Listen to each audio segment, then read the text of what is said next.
যুক্তরাষ্ট্র ও ইরানের মধ্যে নতুন করে শুরু হওয়া সংঘাত দ্রুতই পূর্ণাঙ্গ যুদ্ধের দিকে এগিয়ে যাচ্ছে বলে আশঙ্কা করছেন বিশ্লেষকেরা। উভয় পক্ষই হামলার পরিধি বাড়াচ্ছে, কূটনৈতিক আলোচনা কার্যত ভেঙে পড়েছে এবং পারস্য উপসাগর জুড়ে গুরুত্বপূর্ণ জ্বালানি ও বন্দর অবকাঠামো এখন হামলার ঝুঁকিতে। এর ফলে বিশ্ব তেলের বাজার, সামুদ্রিক বাণিজ্য এবং আঞ্চলিক নিরাপত্তা নিয়ে উদ্বেগ বাড়ছে।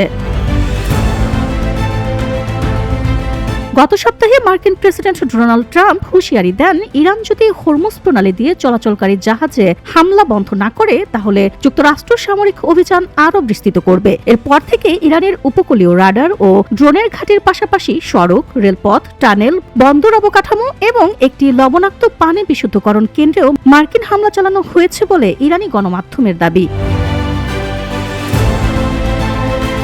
এর জবাবে ইরানও তাদের হামলার পরিধি বাড়িয়েছে। ইতিমধ্যে উপকূলীয় অঞ্চলের 7টি দেশের বিভিন্ন স্থাপনায় হামলা চালিয়েছে তারা। এমনকি জর্ডানে ইরানের ক্ষেপণাস্ত্র হামলায় 2 মার্কিন সেনা নিহত হয়েছেন। এতে সবচেয়ে বেশি ক্ষতিগ্রস্ত হয়েছে কুয়েত, যেখানে দেশটির একটি তেল শোধনাগার এবং ডিসেলিনেশন প্ল্যান্টে ক্ষতি সাধন হয়। বর্তমান সংঘাতের কেন্দ্রবিন্দু হয়ে উঠেছে হরমুজ প্রণালী। বিশ্বের উল্লেখযোগ্য অংশের অপরিশোধিত তেল এই জলপথ দিয়ে পরিবহন করা হয়। যুক্তরাষ্ট্র চায় আন্তর্জাতিক নৌ চলাচল অবাধ থাকুক। অন্যদিকে ইরান এই জলপথে নিজের নিয়ন্ত্রণ বজায় রাখতে আগ্রহী। বিশ্লেষকদের মতে হরমুজ প্রণালীর ওপর ইরানের নিয়ন্ত্রণ বিশ্ব অর্থনীতির ওপর একটি বড় চাপ সৃষ্টির হাতিয়ার হিসেবে কাজ করছে। সৌদি আরব, সংযুক্ত আরব আমিরাত, কাতার ও বাহরাইন সহ উপসাগরীয় দেশগুলো যুদ্ধ আরও বিস্তৃত হলে নিজেদের অর্থনীতি ও জ্বালানি রপ্তানির ওপর বড় ধরনের প্রভাব পড়বে বলে আশঙ্কা করছে।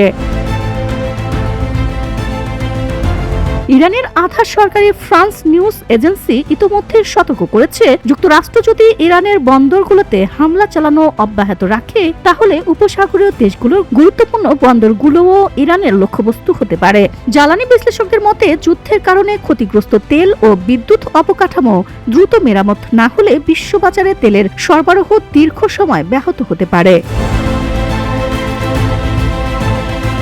জ্বালানি বিশ্লেষকদের মতে ক্লেপারের মধ্যপ্রাচ্য জ্বালানি ও ওপেক বিষয়ক প্রধান বিশ্লেষক আমিনা বাকর CNN-কে বলেন, যুদ্ধ বন্ধ হলে পুরো পারস্য উপসাগরে আটকে থাকা জাহাজ চলাচল শুরু করলেই পরিস্থিতি স্বাভাবিক হবে না। তার ভাষায়, যুদ্ধে ক্ষতিগ্রস্ত জ্বালানি স্থাপনাগুলো মেরামত করাও সমান গুরুত্বপূর্ণ। যত দেরি হবে তত দীর্ঘ সময় তেলের সরবরাহে বাধা থাকবে। বিশ্লেষকদের আশঙ্কা, সংঘাত প্রশমিত না হলে অপরিশোধিত তেলের দাম আবারও ব্যারেল প্রতি $100 উপরে উঠে যেতে পারে, যা বৈশ্বিক মূল্যস্ফীতিকে আরও বাড়িয়ে তুলবে। Nadia Soma, VOD Bangla news desk.